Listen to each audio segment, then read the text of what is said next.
Bueno chicos, en este video vamos a trabajar dos temas que son los afijos y la frase nominal. Quiero aclarar ya de entrada que no es que un tema está relacionado con el otro, ni tienen mucho que ver. En realidad son temas bastante distintos, pero el tema de afijos es muy cortito, así que lo vamos a trabajar ya en este video y pasamos al de frase nominal. Bueno, vamos a arrancar con, como dijimos, los afijos. Los afijos son pequeñas partículas o sílabas, ¿sí? No son palabras, no existen nunca como palabras, no pueden estar solas, sino que tienen que estar unidas a una palabra principal que se llama raíz. Si el afijo está antes de la raíz, o sea, al principio de la palabra, se lo llama prefijo. Si está al final, se llama sufijo. Ahora, prefijos y sufijos tienen funciones diferentes. Los prefijos lo que hacen es cambiar o agregar un nuevo significado a la palabra raíz. Si por ejemplo tenemos la raíz order, ¿sí? Y le agregamos el prefijo dis, pasamos a tener de orden a desorden. Por ejemplo, en este caso formamos el opuesto, ¿sí? Los sufijos, por otro lado, lo que hacen es cambiar la categoría gramatical de la raíz. Es decir, pasamos, por ejemplo, de un verbo a un sustantivo, de un verbo a un adjetivo, y así, diferentes combinaciones. Por ejemplo, instruct, que es un verbo, instruir, si le agrego el sufijo ion, paso a tener instruction, que es instrucción, es un sustantivo, ¿sí? Y esa sería la función principal de los sufijos, pasar, por ejemplo, de un verbo a un sustantivo en este caso, pero puede haber otras formas. De paso, en la plataforma tienen dentro de los anexos tienen un listado de afijos, prefijos y sufijos, que significan, con ejemplos, con traducción. El listado es largo, así que no se asusten porque eso no lo tienen que estudiar ni aprender de memoria para nada. De hecho, lo pueden incluso llevar al parcial. Pero lo tienen ahí para consultar, ¿sí? ¿Qué afijos hay? ¿Cómo se clasifican? ¿Cómo se traducen? ¿Qué significan? Si los puedo considerar a la hora de identificarlos, ¿sí? Que de eso se va a tratar una de las actividades que vamos a trabajar. Está en la página 1 del PDF de la semana 3. El título es el que está entre paréntesis, Revolution Farm Equipment. Y tienen unas preguntas de comprensión lectora, pero además deberán encontrar las palabras que tengan prefijos y sufijos, ¿sí? Las encuentran y las escriben, nada más. Esto también se entrega en archivo Word, no hace falta copia en consignas como siempre, se sube a la plataforma. Pueden incluso adjuntarla con la actividad del video anterior. Bien, pasamos ahora a la frase nominal, que es otro tema aparte, no tiene que ver mucho con los afijos, pero ya lo trabajamos en este video. Se llama frase nominal o bloque nominal a un conjunto de palabras, ¿sí? A veces es una palabra, a veces son más. Acá vamos a trabajar cuando ya son más palabras. Y se llama así nominal porque el núcleo es un sustantivo, ¿sí? Esa es la palabra más importante. Lo que rodea ese sustantivo se llama modificador. Tenemos modificadores que están antes y de modificadores que están después del núcleo. Los modificadores que están antes se llaman premodificadores y los que están después postmodificadores, ¿sí? Es importante prestar atención cómo se traduce el orden sobre todo los premodificadores, ¿sí? Porque puede variar en español. No se respeta exactamente el mismo orden, lo vamos a tener que adaptar un poco en el español. Y esto nos va a servir cuando nos encontremos con cadenas, ¿sí? De modificadores todos adelante de un núcleo. Cómo actuar en estas situaciones. Bueno, vamos a empezar con los premodificadores. ¿Qué premodificadores podemos tener? Bueno, adjetivos determinantes, como ya hemos visto, que están adelante de un sustantivo. Por ejemplo, the engineers, los ingenieros. Some products, algunos productos. Acá se respeta el orden, ¿sí? Primero el determinante, después el núcleo. A veces podemos tener, bueno, un premodificador es un adjetivo que está delante de un sustantivo núcleo. Y a veces podemos tener un adverbio que está modificando ese adjetivo. Por eso está entre paréntesis porque no siempre hay. Por ejemplo, big machines. Ahí tengo adjetivo, sustantivo. ¿Sí? Incredibly large fields. Ahí tengo un adverbio que está modificando un adjetivo que es large y el sustantivo núcleo que es fields. ¿Cómo se traduce esto? Bueno, primero se traduce el sustantivo y después el adjetivo. Acá es al revés en español. Si tengo big machines, voy a decir máquinas grandes. Puedo decir grandes máquinas, pero no siempre queda bien poner el adjetivo delante, es mucho más seguro si lo ponemos después.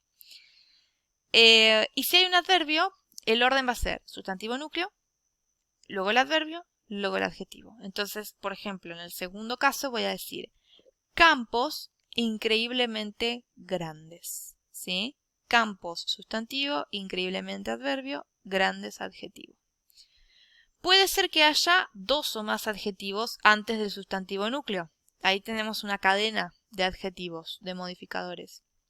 Por ejemplo, Electronic Digital System. Acá se va a traducir de atrás para adelante. Voy a decir sistema digital electrónico, ¿sí? Puedo tener también un sustantivo en caso genitivo, que es cuando lleva este apóstrofe S, seguido de un sustantivo núcleo. El caso genitivo lo que hace es indicar posesión. Se traduce como de. Entonces, si yo, por ejemplo, tengo the company's assets, digo, acá el núcleo es assets, ¿sí? Digo, los activos de la compañía. También voy de atrás para adelante y engancho con la preposición de, ¿sí? Entonces se traduce sustantivo núcleo de sustantivo 1, ¿sí? El que está en caso genitivo, perdón. Luego es posible encontrar un sustantivo adelante del sustantivo núcleo. Ese sustantivo está en función también de un premodificador. Por ejemplo, death penalty, lung cancer, ¿sí? Acá se va a traducir también primero sustantivo núcleo, o sea que voy a poner primero pena o cáncer.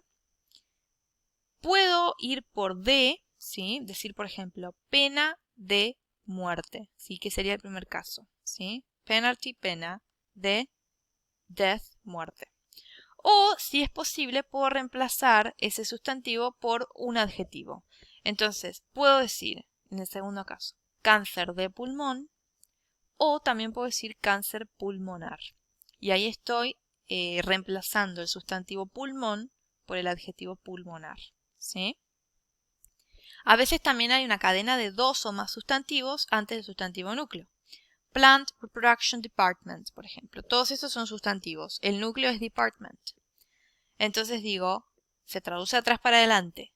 Sustantivo núcleo, departamento de sustantivo 2. Reproducción de sustantivo 1. Plantas. ¿Sí? Departamento de reproducción de plantas. Bien.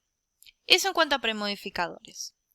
Pasamos ahora a los posmodificadores. La ventaja que tienen los posmodificadores es que en general se respeta el orden de las palabras. No pasa esto que tenemos que traducir de atrás para adelante. ¿Qué posmodificadores tenemos? Bueno, frases preposicionales que se llaman así porque arrancan con una preposición. Por ejemplo, the reports on the issue, ¿sí? Los informes sobre el tema o el asunto. Ese on, que es una preposición, inicia la frase preposicional, que posmodifica al sustantivo núcleo, que es reports. Gerundios, que son las palabras que terminan con ing. Por ejemplo, the problems coming ahead, ¿sí? Acá se va a traducir como con la palabra que más un verbo, el verbo conjugado. Ese verbo que está en ing lo tengo que conjugar. Entonces no voy a decir los problemas viniendo, sino que voy a decir los problemas que vienen, ¿sí? O que vienen por delante, ¿sí? Hay que adaptarlo un poquito ahí. Pasado participio. El pasado participio son los verbos cuando están en forma de tercera columna o terminan en ed. Por ejemplo, rules dictated, ¿sí? Entonces, acá tengo una forma de, digo, reglas dictadas, ¿sí? Frases que inician con un verbo en to infinitive. El to infinitive es la forma infinitiva de los verbos en inglés, no es una forma no conjugada. Entonces digo, por ejemplo, the opportunity to be heard. Acá lo voy a traducir como la oportunidad de ser escuchado, ¿sí? Ese to be lo tradujo como un infinitivo también, ser. ¿Sí? Acuérdense, los infinitivos en español terminan ar, er, ir. El de está entre corchetes ahí porque a veces no lo necesito. En este caso sí, pero no necesariamente. Entonces ahí también tengo que ver cómo queda mejor en español. La oportunidad de ser escuchado. Aposiciones también pueden funcionar como posmodificadores. Una aposición es una frase que aparece entre comas después del sustantivo núcleo. No es más que eso. Entonces, por ejemplo, acá digo plagues the enemies of production. ¿Sí? Entonces hablo de las pestes o las plagas, coma, las enemigas de la producción. ¿Sí? Es como que lo uso para profundizar un poco más el significado del sustantivo núcleo, ¿no? Y por último tengo las proposiciones relativas, que las estuvimos viendo cuando trabajamos pronombres. Recuerden que siempre arrancan con los pronombres relativos, who, which, that, ¿sí? Y justamente las proposiciones relativas, recuerden que incluían más información sobre un sustantivo. El sustantivo es el núcleo de esta frase nominal. Entonces digo, the lady who works in my department, ¿sí? La chica que trabaja en mi departamento, ¿sí? Ese who works in my department, todo eso es una proposición relativa, modifica a lady, ¿sí? Le está agregando un sentido nuevo. Bueno, hay algunos comentarios que quería hacer. Existe la posibilidad de que en una frase nominal haya pre y post modificadores, de hecho es normal. Por ejemplo, decir great problems related to watering fields, ¿sí? Grandes problemas relacionados con el riego de campos. Acá tengo un premodificador, great, es un adjetivo, y tengo un postmodificador, related, que es un participio, un pasado participio, con ed en este caso. Los postmodificadores se van a dar cuenta que son largos. Presten atención solamente a la primera palabra que tienen. Si es una preposición, si es una forma ing, si es un to be, un to, perdón, un verbo que empieza con to, si es una forma ed o en tercera columna. ¿Sí? Eso ya les determina el resto, no hace falta analizar más. También puede ser que haya dos núcleos nominales, ¿sí? O sea, dos sustantivos núcleos que están modificados por el mismo pre o postmodificador. Por ejemplo, acá tengo International Companies and Associations, ¿sí? Este international, que es un premodificador, es un adjetivo, está modificando los dos núcleos ahí, compañías y asociaciones. Entonces digo, compañías y asociaciones internacionales, ¿sí? Las dos son internacionales. Bien. Bueno, la actividad la van a encontrar en la página, entre la página 2 y 3 del PDF de la semana 3. El título es Chronology. Tienen unas preguntas de lectocomprensión, pero lo que más me interesa es que tomen las frases solo las que están subrayadas, ¿sí? Y la desglosen, piensen, bueno, acá está el sustantivo núcleo, esto es premodificador, esto es postmodificador. Si es premodificador, ¿qué es? ¿Es un adjetivo? ¿Es un sustantivo? Si es un postmodificador, es un verbo infinitivo con to, es una forma ing, es una proposición relativa, ¿sí? Vayan analizándolo con ayuda de este video y con ayuda de los apuntes que tienen en la plataforma. También esto se entrega en el Word por plataforma, lo pueden también adjuntar con la actividad anterior, así que bueno, estaré esperando sus trabajos, ¿sí? Nos vemos, chicos.